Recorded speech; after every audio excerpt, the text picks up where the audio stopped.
खूप दिवसांपासून फोन घ्यायची तयारी चालू होती, पण तो फायनली दिवस आलेला आहे. सो आम्ही चाललो होतो फोन घ्यायला.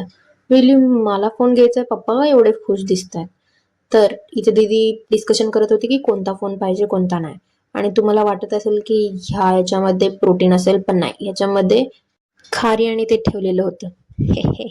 त्याच्यानंतर मग आम्ही गेलो बाहेर आणि बाहेर गेल्यावर मग आम्हाला दिसलं सेंटचं दुकान. तिथून मग सेंट वगैरे घेतले आणि गेलो एस मध्ये.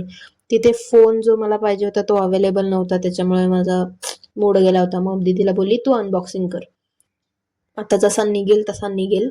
दिसतो तो चांगला आहे आणि कॅमेरा क्वालिटी पण चेक केल्यावर चांगली होती, त्याच्यामुळे आम्ही तो घेतला आणि गेलो शॉपिंग करायला. थोडीशी छोटी मोठी शॉपिंग करायची होती, कारण की दीदीला काहीतरी मेकअपचं सामान घ्यायचं होतं. त्याच्यानंतर मग आम्ही गेलो पाणीपुरी खायला, कारण की जेव्हा पण दीदी येते तेव्हा आम्ही पाणीपुरी खायला जातो. मग तिथून गेलो आम्ही केक शॉपमध्ये. छोटासा केक घेतला असा. घरी आल्यावर बघितलं तर पप्पांच्या आतला इंजिनियर जागे झाला होता.